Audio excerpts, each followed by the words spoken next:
The top 10 mods for Medieval 2 to play in 2021. About a year ago, I came out with a list of the top 5 mods for Medieval 2 Total War that were still worth checking out in 2020.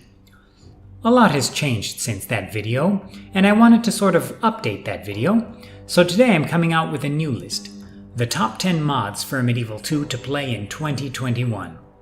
While a lot of my thoughts on the mods included in the previous video remained the same, I wanted to shine the spotlight on some other great mods, especially mods that have been released or updated in the past year. Number 10. Ein Jalut. The Ein Jalut mod for Medieval 2 really took me by surprise. I hadn't heard much about it, and had only seen an early version of it once, which made it seem sort of vanilla-like, somewhat like an expanded version of the Medieval 2 Kingdoms Crusades campaign.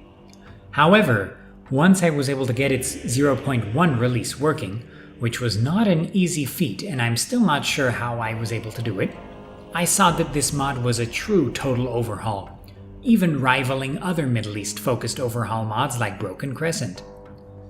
It definitely takes a lot of inspiration from Broken Crescent, and I feel like Broken Crescent's art design overall is better, but this mod has a ton of potential once it's out of its alpha or beta state. The campaign starts in the mid-13th century AD, so it begins several decades after the Broken Crescent start date, and its assortment of factions is very nice, including a lot of factions people might know from Broken Crescent, like the Kingdom of Georgia and the Kingdom of Armenia, while including some new factions rarely represented in any Total War games or mods, like Shirvan Shah. Also, since this mod takes place after the Fourth Crusade, when the Crusaders sacked Constantinople and established the so-called Latin Empire, the Byzantine successor states, like the Empire of Trabizond and the Nicaean Empire, are playable here rather than a united Byzantine faction. In any case, this mod definitely deserves your attention in 2021, though I wish it was easier to install, and I hope they continue developing the mod throughout the year. Number 9. Sengoku. The Sengoku mod had its first beta release fairly recently, and I have to say that in a lot of ways, this mod has impressed me more than Ran no Jidai for Rome Total War. It performs great, it has great art and sound design, the campaign and battle mechanics are well developed and thought out. It's just a great package for anyone interested in a Sengoku Jidai era mod for Medieval 2. The units look phenomenal and realistic, though I'd say it's a bit less stylized overall than Shogun II. Now this is, I suppose, the main issue with the mod. Shogun II Total War exists, along with its excellent Rise of the Samurai DLC and Fall of the Samurai expansion. And Shogun II is my favorite vanilla Total War experience to date. Keep an eye on this mod though. It is already quite nice, and if you want an exceptional Sengoku Jidai campaign for the Medieval 2 engine, this is your mod. Number 8. Vanilla Beyond. Vanilla Beyond is one of the mods I included on my top 5 list of mods to check out for Medieval 2 Total War last year, and that still holds true for 2021. Everything I said then holds true now, so I'll play that section again here. Number 5. Vanilla Beyond. If you are not a fan of when mods take the base game and add a billion extra units and a billion new traits and stats and all kinds of fluff, and you just want a mod that expands the base game while keeping its essence intact, then Vanilla Beyond is for you. It fixes several of the bugs in the main game and adds a lot of features from the Kingdom's expansion campaigns into the base game's campaign, adding a lot more flavor to the regular game. It is a great mod if you want more of what the Vanilla Grand Campaign offers. The map is bigger and looks nicer, the campaign and battles run great, and they don't push the Medieval 2 engine to its limits, unlike other mods on this list. It also adds in several factions, including the Khwarezmians, Cumans, Irish, Armenians, and others, which greatly improves the variety in the Medieval 2 campaign. One important fact about this mod is that it isn't 100% dedicated to historical accuracy and realism. There are a few things that will feel out of place to you if you appreciate a more realistic campaign. However, I can't fault the mod for this. It does what it does very well, and the mod creator does make it clear that complete historical accuracy was not in the cards for this mod. Some of the most egregious offenses, such as having Portugal start out controlling Navarre, and a few other things, are changed for the sake of accuracy, but other things, such as Milan being in control of Genoa, remain. In terms of its gameplay refinements, it is quite good and is a fast-paced, exciting campaign. This is not the mod for you if you want a deliberate, slow-paced campaign experience.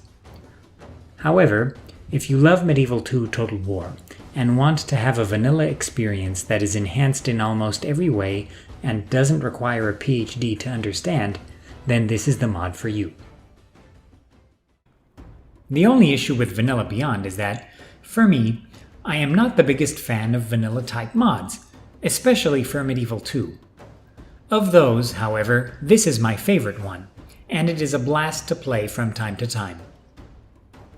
Number 7. Chivalry II, The Sicilian Vespers. Chivalry II was a mod I played a ton back in the day.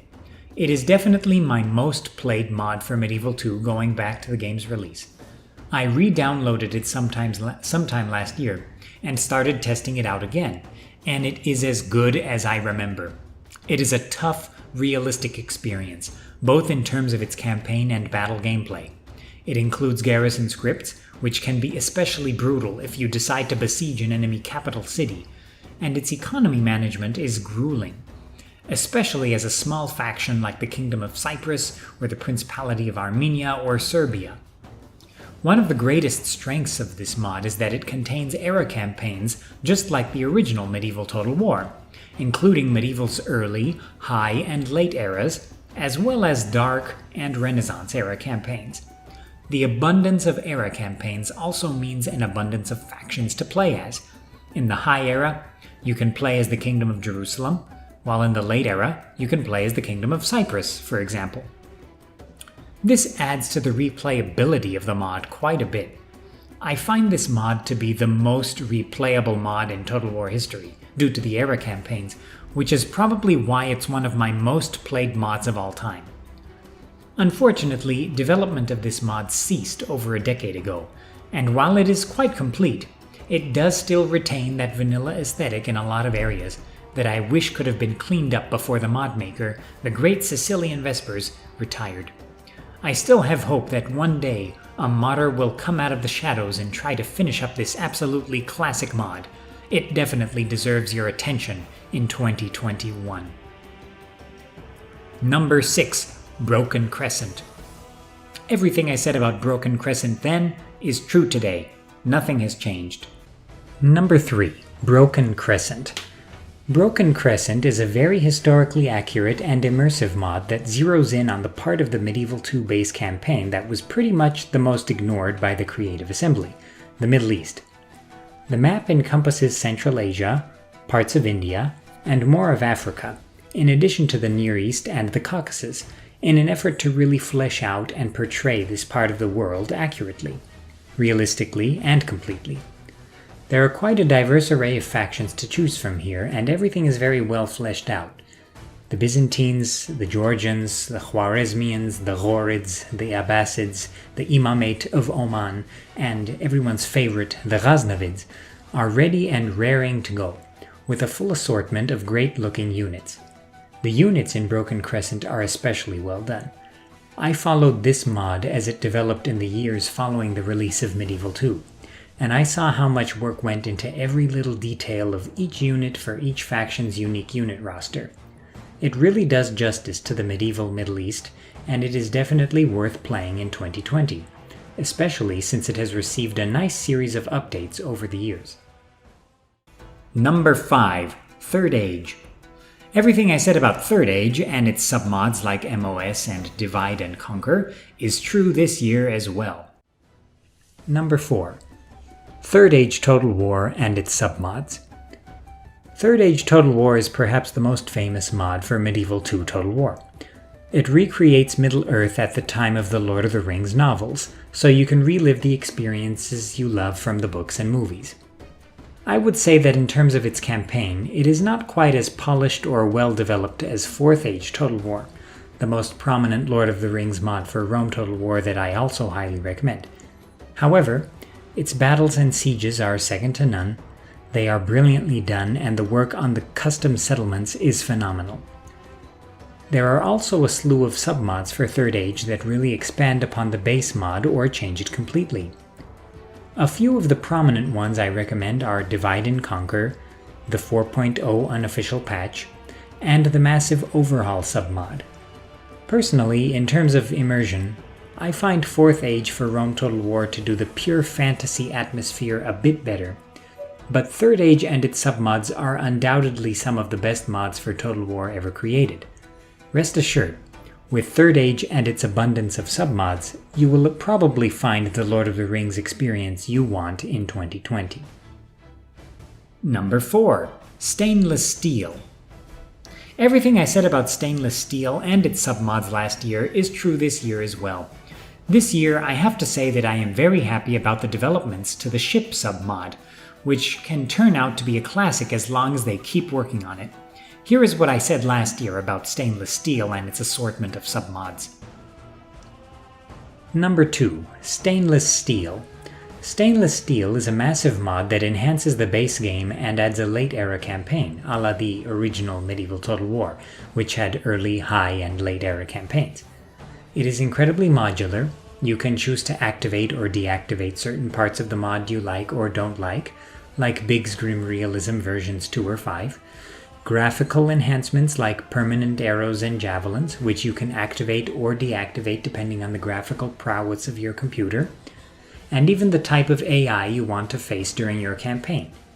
It increases the historicity of the base game, which was absolutely horrible in my opinion when it comes to being historically accurate, in the vein of Rome 1.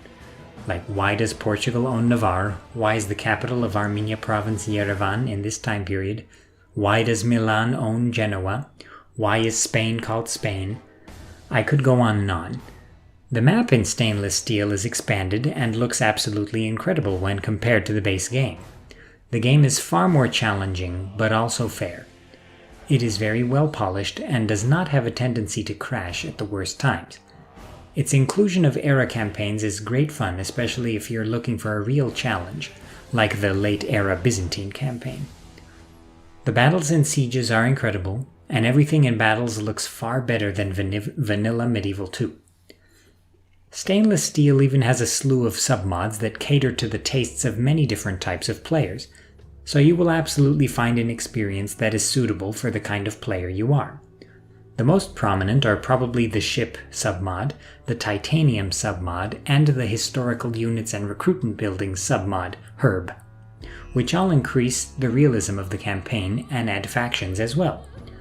Of these, the Ship submod is probably the most polished, but I also enjoy Titanium and Herb just as well. In terms of modifications for Medieval 2 that remain focused on the era that vanilla Medieval 2 sought to portray, Stainless Steel is the most polished, the best looking, and the most modular of all of them, given its slew of submods and the installer that allows the user to personally customize his game experience. I can't give the Stainless Steel team enough credit for all the work they put into this. I also want to highlight the important work of Gigantus, who recently made installing Stainless Steel quick and painless for the Steam version of the game. You can find a link to this new installer in the description below. This is truly a great mod that deserves your attention, even in 2020, especially considering that some of its submods are still in development. Number 3. The Great Conflicts. The Great Conflicts is another mod from back in the day, like Tardems, that I completely forgot about. It got its first release a few months ago, and I have to say I'm extremely impressed. While it isn't quite as polished or as in-depth as Tardems in some ways, it is an excellent mod again focusing on Southern and Eastern Europe, as well as parts of Asia Minor, starting in the mid-9th century. Like Tardems, it contains a ton of historical event scripts, and it also has a ton of interesting factions that are not included in many other mods, like Moravia. I will definitely be making more videos about this mod, and it is absolutely a mod you need to have on your radar in 2021 as it continues development. Number 2. Europa Barbarorum II. EB2 is one of my favorite Total War experiences of all time. It might be my favorite Total War mod of all time, no doubt. This year, the EB2 team released the 2.35a patch, which has really ironed out a ton of bugs and added in a slew of new content for the campaign, which I still haven't had too much of a chance to check out yet. Stay tuned for some videos about that update. Here is what I said about EB2 last year, which still holds true today. Number 1. Europa Barbararum II. I could go on and on about how incredible EB is as a concept and as a mod series. As someone who loves history, Europa Barbarorum for Rome Total War was a great inspiration for me as a kid, and even though I was a nerd and knew quite a bit about the Roman period, there was just so much information jam-packed into this mod that I learned at least a few new things during every play session, or every turn, even. EB2 takes EB for Rome Total War and completely remakes the experience based on the Medieval 2 engine. So much is greatly improved due to the superiority of so many different aspects of Medieval 2's engine when compared to the older Rome Total War. While a lot of the graphics, music, and loading screens are reused from EB1, this is a good thing. EB1 is a masterpiece and not everything had to be scrapped for the sequel. The informative loading screens, one of my favorite parts of EB1, make a return here, as do the interesting This Year in History notifications that inform the player of what happened historically in that given year, down to who won the wrestling competition in the Olympics. Now that is detail. While Rome 2 is a much newer game, I would say that the campaign in Rome 2 works so differently when compared to EB2 that it is very hard to compare them. I enjoy a lot of the new gameplay mechanics and design decisions of the newer Total War games, including Rome 2, but given Rome 2's limited modability, I don't think it can ever reach the pure level of detail and historicity that is present in EB2. EB2 runs like a dream at maximum settings and it looks phenomenal, especially the very well-designed units. The campaign map is also great. The map, which cannot be modded in Rome 2, contains more detail and interesting features in addition to its redesigned looks compared to the vanilla Medieval 2 map. The only issue I would point out is that a lot of the card graphics, especially character portraits and building cards, are lifted from EB1. While the EB1 graphics are great, some of them seem a bit out of place here. There are some unit cards that are not the best they've ever done either. A lot of people seem to find EB2's campaign to be a bit of a slog, since it is a challenge, especially at the beginning, to get your economy going and to create decent armies depending on the faction you start with. I've seen a lot of comments regarding army composition being difficult to manage, since there are so many similar types of infantry that look different but have similar functions, and there are also factions where, especially in the early game, it can be very hard or impossible to get an army together that isn't a jumbled mess of troops of varying ethnicities, looks, and types. However, I want to make it very clear that this time period, and this absolutely goes for the medieval time period as well, was absolutely not known for its uniform armies comprised of troops that wore the exact same outfits or utilized the exact same weaponry as others in the army. Armies were largely hodgepodges of whatever the king or warlord could muster at any given time. They were historically difficult to manage and did not look very uniform or nice at all, so I actually appreciate this realism in a mod completely devoted to historical realism. In terms of the campaign map gameplay, it is good that it's a methodical experience, in my opinion. If you don't prepare, if your military is not ready, then you shouldn't be able to easily take over too much at once. Kingdoms that expanded too quickly oftentimes had serious issues in maintaining their gains. Alexander the Great, Tigranes the Great, Mithridates VI of Pontus, etc. The soundtrack is nice and memorable and is a real pleasure to listen to, with the exception of one of the battle tracks, which is rather grating. You'll know which one. Honorable mentions: the Kingdom's Grand Campaign mod, Deus Lo Vult, and The Long Road. Number 1. Tardems Total War.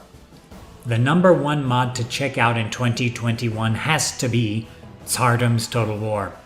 This mod has been in development for a number of years, and I had stopped following it a while back until its fairly recent release. This is one of the most complete mods I have ever played, and it is a phenomenal experience. It is truly a Europa Barbara II for late medieval Eastern Europe, and especially the Balkans. A lot of love has been put into this mod, and the campaign is incredibly detailed, with unique and pleasing city models on the campaign map, very cool looking units and buildings, and playing as a faction like Serbia, Bulgaria, or the Byzantines is especially fun, with a ton of historical scripts and events. Tardems is my number 1 pick for Medieval 2 mods to check out in 2021, and I can't wait to see what the mod team comes up with in future releases. Thanks for watching! If you enjoyed this video, consider leaving a like. If you like videos about the historical Total Wars and their mods, consider subscribing to the channel. I have videos up about pretty much all the historical Total War titles and several mods. I'll see you in the next one.